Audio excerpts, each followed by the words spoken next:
किं नु नाम सहस्राणि जपते च पुनः पुनः। यानि नामानि दिव्यानि तानि चाचक्ष्व केशवः। मत्स्यं कूर्मं वराहं च वामनं च जनार्दनं। गोविन्दं पुण्डरीकाक्षं माधवं मधुसूदनं। पद्मनाभं सहस्राक्षं वनमालिं हलायुधं। गोवर्धनं ऋषिकेशं वैकुण्ठं पुरुषोत्तमं। विश्वरूपं वासुदेवं रामं नारायणं हरिं। दामोदरं श्रीधरं च वेदाङ्गगरुडध्वजम्। अनन्तं कृष्णगोपालं जपतो नास्ति पातकम्। गवां कोटिप्रदानस्य अश्वमेधशतस्य च कन्यादानसहस्राणां फलं प्राप्नोति मानवः। अमायां वा पौर्णमास्यां मेकादश्यां तथैव च। सन्ध्याकाले स्मरे नित्यं प्रातःकाले तथैव च। मध्याह्ने च दप्पन्नित्यं सर्वपापैः प्रमुच्यते। किं नु नाम सहस्राणि जपते च पुनः पुनः। यानि नामानि दिव्यानि तानि चाचक्ष्व केशवः। मत्स्यं कूर्मं वराहं च वामनं च जनार्दनं।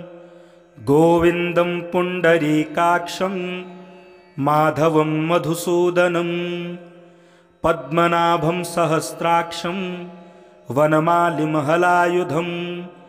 गोवर्धनं ऋषिकेशं वैकुण्ठं पुरुषोत्तमं। विश्वरूपं वासुदेवं रामं नारायणं हरिं। दामोदरं श्रीधरं च वेदाङ्गगरुडध्वजम्। अनन्तं कृष्णगोपालं जपतो नास्ति पातकम्। गवां कोटिप्रदानस्य अश्वमेधशतस्य च कन्यादानसहस्राणां फलं प्राप्नोति मानवः। अमायां वा पौर्णमास्यां मेकादश्यां तथैव च। सन्ध्याकाले स्मरे नित्यं प्रातःकाले तथैव च। मध्याह्ने च दप्पन्नित्यं सर्वपापैः प्रमुच्यते। किं नु नाम सहस्राणि जपते च पुनः पुनः। यानि नामानि दिव्यानि तानि चाचक्ष्व केशवः।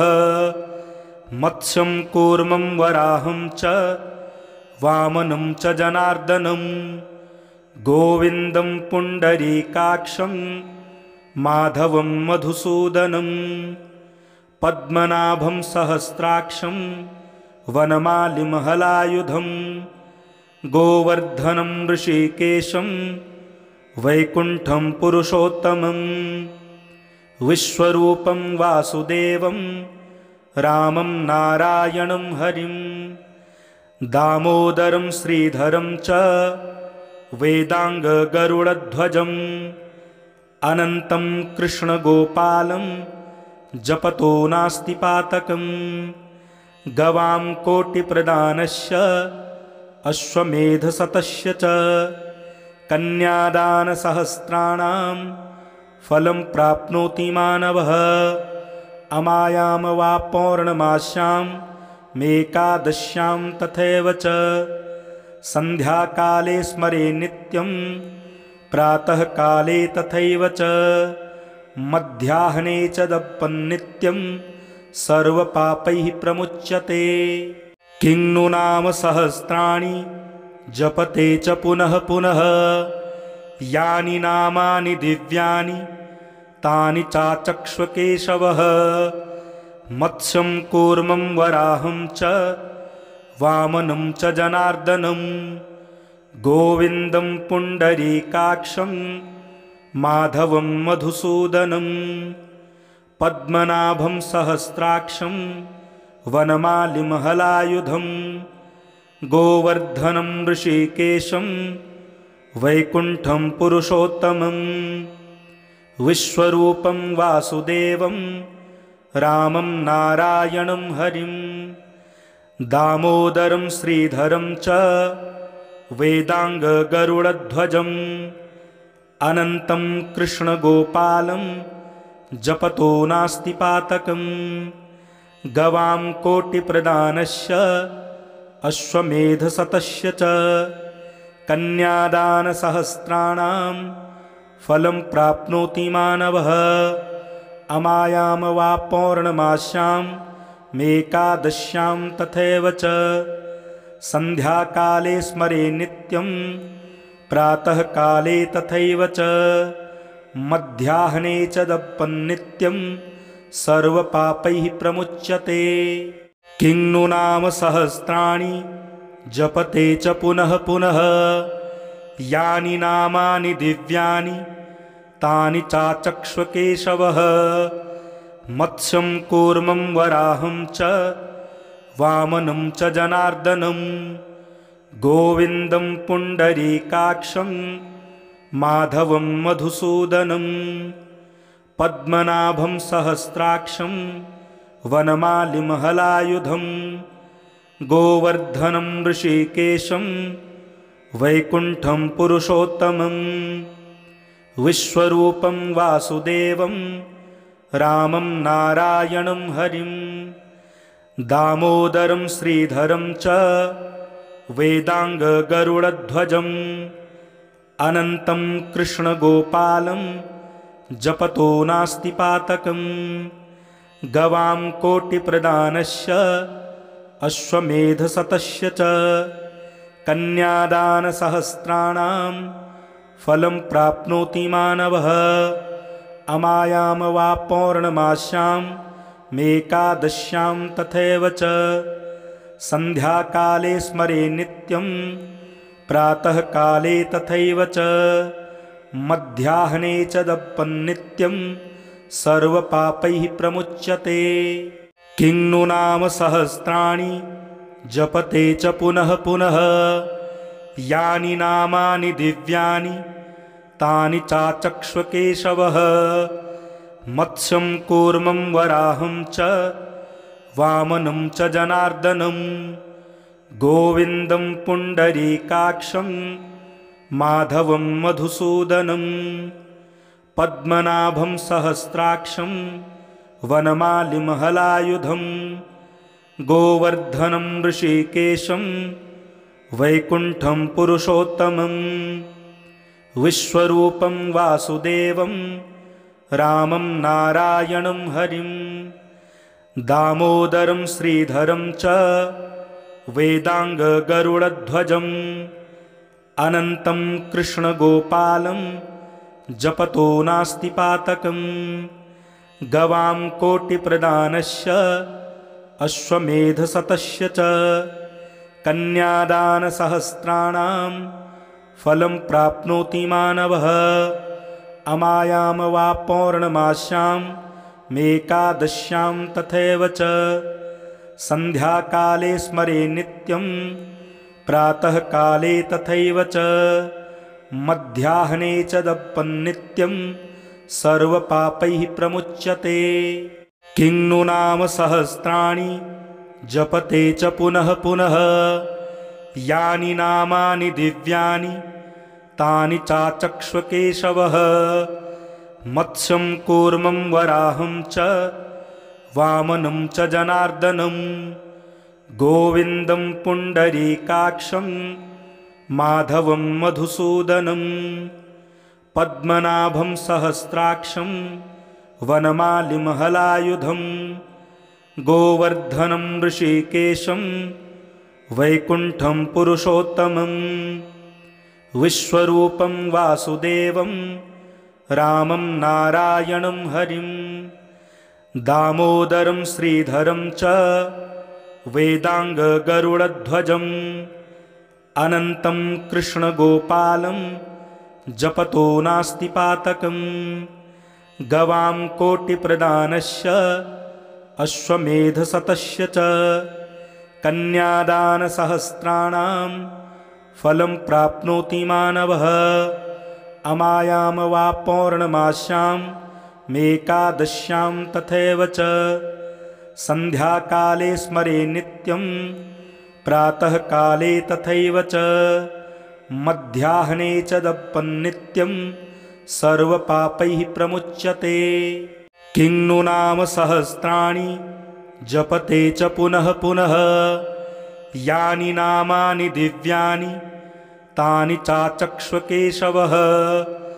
मत्स्यं कूर्मं वराहं च वामनं च जनार्दनं गोविन्दं पुण्डरीकाक्षं माधवं मधुसूदनं पद्मनाभं सहस्राक्षं वनमालिं हलायुधं गोवर्धनं ऋषिकेशं वैकुण्ठं पुरुषोत्तमं विश्वरूपं वासुदेवं रामं नारायणं हरिं दामोदरं श्रीधरं च वेदाङ्गगरुडध्वजम् अनन्तं कृष्णगोपालं जपतो नास्ति पातकम् गवां कोटिप्रदानस्य अश्वमेधशतस्य च कन्यादानसहस्राणां फलं प्राप्नोति मानवः।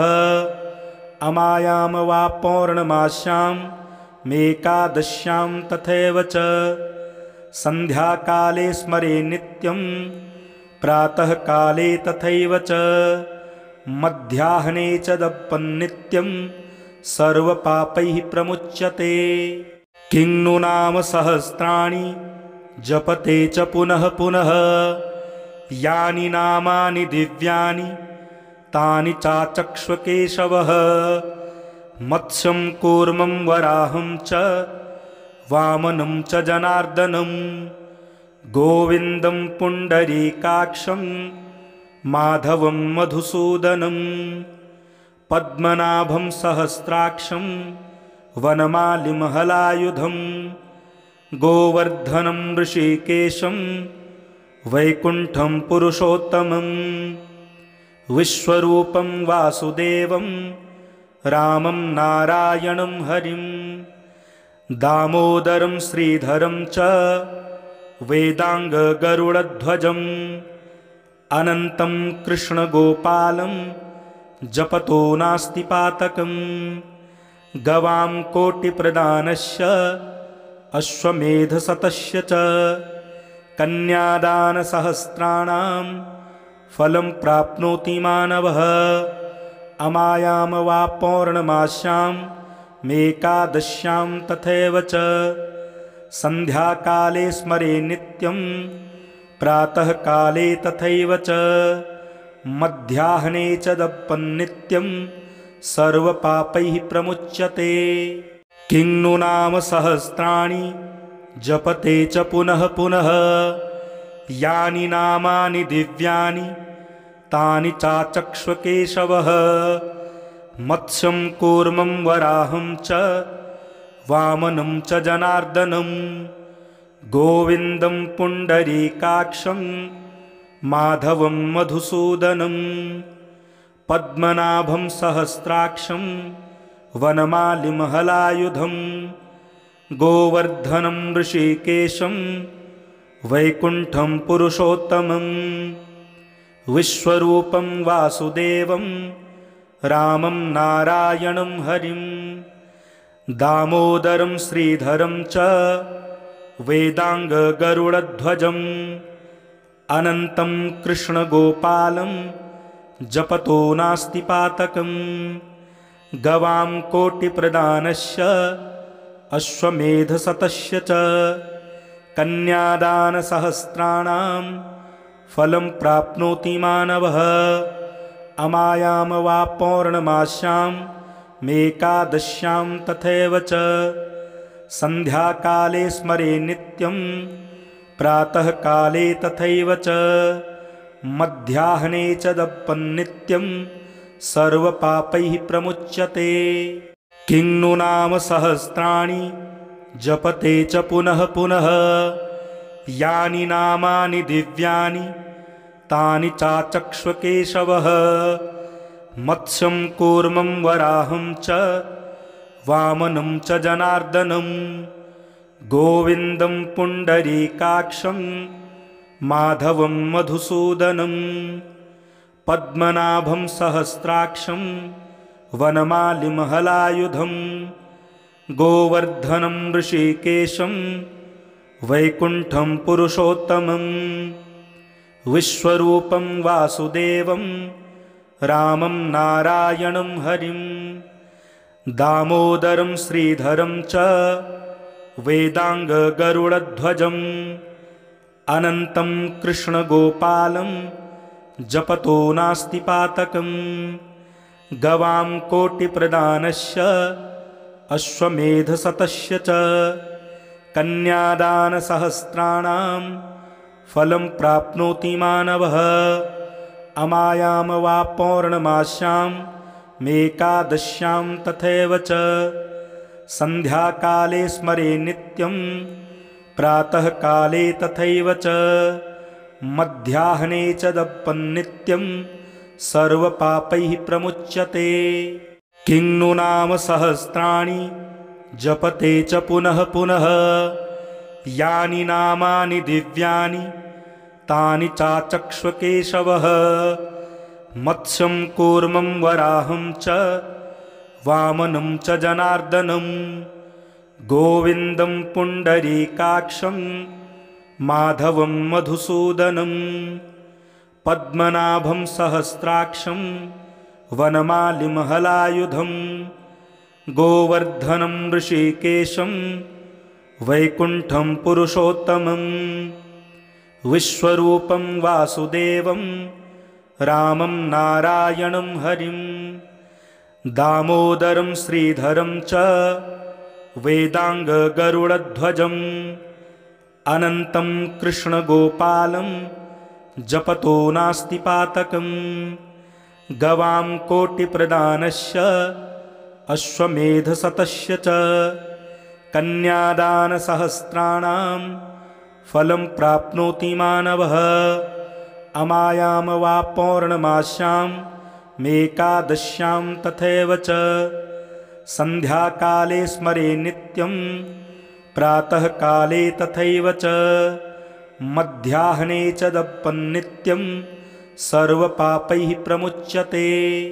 किं नु नाम सहस्राणि जपते च पुनः पुनः यानि नामानि दिव्यानि तानि चाचक्ष्व केशवः मत्स्यं कूर्मं वराहं च वामनं च जनार्दनं गोविन्दं पुण्डरीकाक्षं माधवं मधुसूदनं पद्मनाभं सहस्राक्षं वनमालिं हलायुधं गोवर्धनं ऋषिकेशं वैकुण्ठं पुरुषोत्तमं विश्वरूपं वासुदेवं रामं नारायणं हरिं दामोदरं श्रीधरं च वेदाङ्गगरुडध्वजम् अनन्तं कृष्णगोपालं जपतो नास्ति पातकम् गवां कोटिप्रदानस्य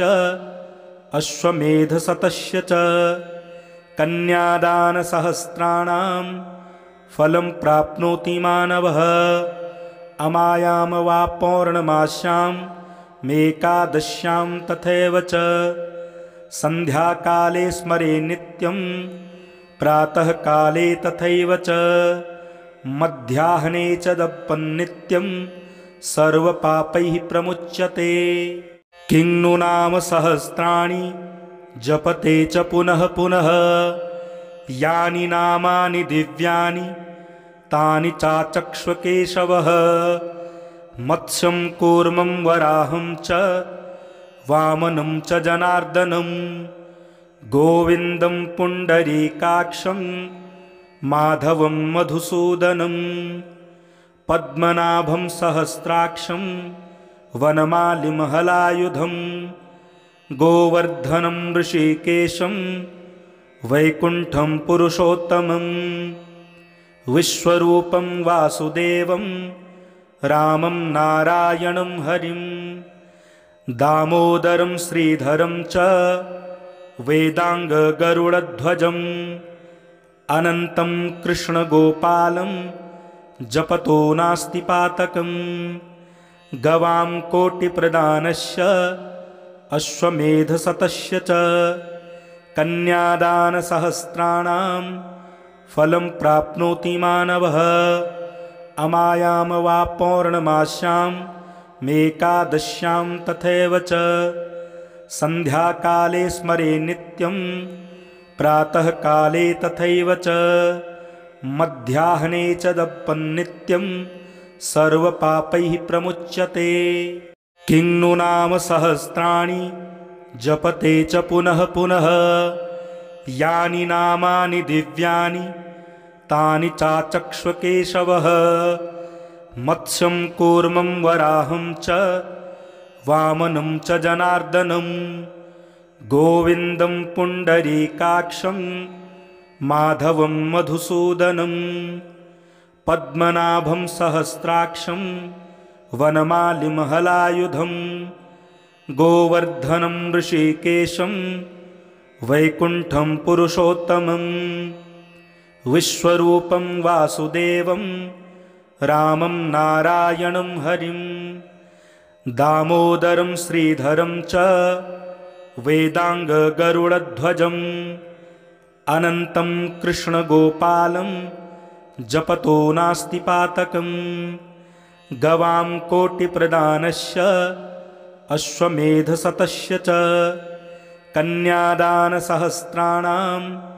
फलं प्राप्नोति मानवः अमायां वा पौर्णमास्यां मेकादश्यां तथैव च सन्ध्याकाले स्मरे नित्यं प्रातःकाले तथैव च मध्याह्ने च दप्पन्नित्यं सर्वपापैः प्रमुच्यते।